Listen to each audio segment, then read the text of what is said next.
What happens when the one who always forgives finally stops? When the quiet soul who absorbs everyone's pain looks up and whispers, "Enough." In that moment, Carl Jung reminds us, something powerful begins to unfold. The masks people wear, the false smiles, the manipulations, the carefully polished personas, start to crack. Their charm fades, their excuses fall apart, and their true face emerges. Because nothing strips a person bare faster than the loss of your forgiveness. It's not anger that unmasks them.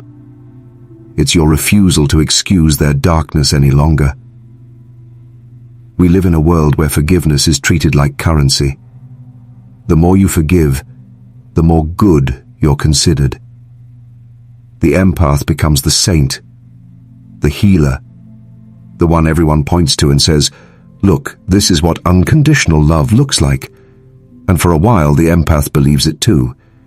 They convince themselves that carrying everyone else's burdens is noble, even holy. But here's the paradox.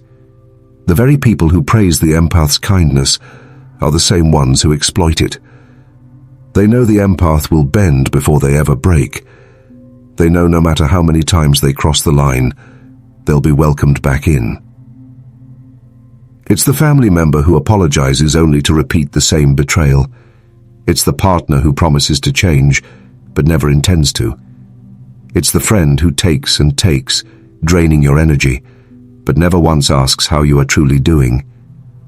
And so the empath continues, excusing, absorbing, forgiving, over and over, until forgiveness becomes less about love and more about survival. But there's a cost. Each time the empath forgives without boundaries, a small piece of themselves is silenced. Their voice grows quieter. Their needs sink deeper into the shadows. And eventually, the soul cracks under the weight of unspoken pain. Carl Jung warned us about this shadow side of empathy. He understood that even virtues can turn toxic when they're used as masks. Forgiving too much isn't always compassion. Sometimes it's avoidance. Sometimes it's fear of losing connection. And sometimes it's pure self-betrayal. Because in constantly excusing others, the empath begins to abandon the one person they were never meant to forsake, themselves. Carl Jung believed that every human being wears a mask, what he called the persona. Think of it as the carefully crafted costume we put on every morning before stepping into the world. It's the smile at work when you're exhausted. It's the polite nod in a conversation you don't care about. It's the performance that makes you appear polished, acceptable, and likable. But beneath that polished exterior lies something Jung called the shadow. This is the hidden attic of the psyche, filled with all the emotions, desires, and impulses we'd rather pretend don't exist. Anger we never expressed. Envy we never admitted. Selfishness we never confessed. The shadow is everything we exile in order to be loved. Here's where the empath enters the story. As long as the empath keeps forgiving, the mask, the persona, remains intact. The abuser, the manipulator, the narcissist, they're able to keep their performance going because forgiveness acts like glue. Every excuse, every pardon, every second chance reinforces the illusion. The mask stays perfectly in place. But what happens the moment forgiveness is withdrawn? The theater of deception collapses. The persona begins to crack, and the raw, unfiltered shadow bursts through. Suddenly, the charming partner becomes controlling. The well-meaning family member shows their entitlement. The smiling friend reveals their jealousy. And this is the paradox Jung points us toward. It is not the empath's kindness that reveals truth, but their silence. Not their compassion, but their refusal to excuse. When forgiveness is withheld, the mask loses its power. The shadow, the part no one wants the world to see, steps out into the open. This is why the empath's silence becomes the most dangerous weapon of all. Look around today. Masks are everywhere. Social media thrives on them. Perfect lives, curated smiles, authentic captions that are anything but authentic. We scroll through endless reels of success, beauty and happiness, all carefully edited to hide the exhaustion, the loneliness, the fear of being seen as ordinary. Behind every filter lies a mask, and behind every mask, a story no one dares to tell. Workplaces demand empathy too, but often not in ways that honor the human spirit. Employees are told to be understanding, to take on more work, to show compassion toward the team, even when their own well-being is sacrificed. The system rewards exploitation, not boundaries. The empath in this environment becomes the dependable one, the one who never says no, and slowly, they are drained dry. Relationships, too, glorify forgiveness. If you really love me, you'll forgive me. If you're a good partner, you'll give me another chance.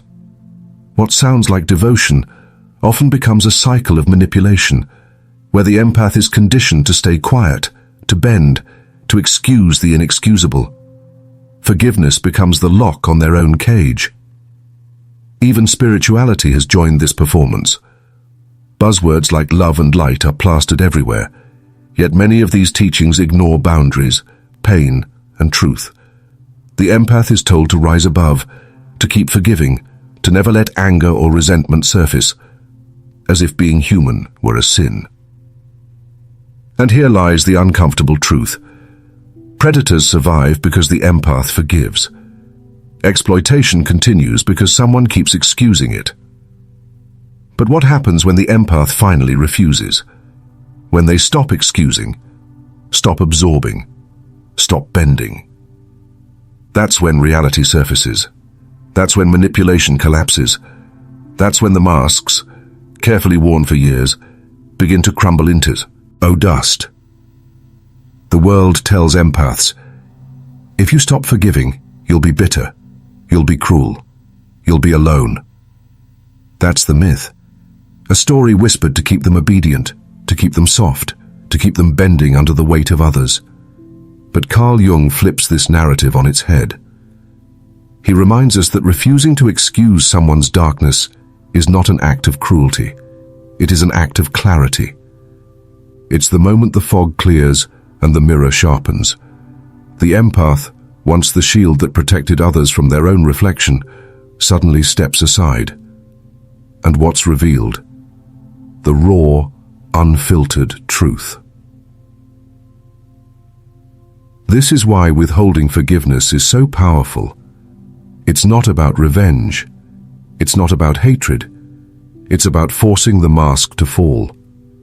About making the manipulator, the liar, the narcissist, confront the face they've spent years hiding, even from themselves. Nietzsche said it best. Sometimes people don't want to hear the truth because they don't want their illusions destroyed. When the empath stops forgiving, that destruction is unavoidable. Illusions shatter. Self-deception dies. The performance ends. And here's the deeper twist, the one most people never see coming. When the mask crumbles, it doesn't just expose others, it liberates the empath too. Because for so long they've been trapped in a role, the savior, the martyr, the healer. They thought their worth was measured by how much pain they could carry for others. But when they finally refuse to excuse, they step out of the role entirely. They stop being a stage for others' shadows. They stop being the bandage for wounds they never created. And in that moment, they become something far more powerful than forgiving, far more whole than healing. They become free. So the question is not whether the empath can keep forgiving. That's the surface question, the one society wants you to keep asking, because it keeps you trapped in the same cycle. The real question is far more dangerous and far more liberating. How many masks are you still holding up with your mercy? Every time you excuse someone's cruelty, Every time you soften the blow of their lies, every time you hand out forgiveness without transformation, you are not just giving them another chance. You are helping them maintain their disguise. You are holding up the mask they cannot hold themselves. But here's the truth. Most won't admit. When you finally set that mask down, when you stop playing the role of protector, people reveal themselves. The charming friend becomes the jealous rival. The devoted partner shows the control they've always wanted. The smiling relative exposes the entitlement they've always carried. And in that revelation, you gain something priceless: your sight. You begin to see people as they are, not as they pretend to be. Jung believed that wholeness comes not from denying the shadow, but from confronting it. And sometimes the most powerful act of love is not to forgive, but to let someone face their own darkness without you cushioning the fall. So ask yourself, who are you still protecting with your endless mercy? Who are you still saving from their own truth? And more importantly, what parts of yourself have you been sacrificing to keep their mask from slipping? Maybe the real act of forgiveness is not what you give to them, but what you finally give back to yourself.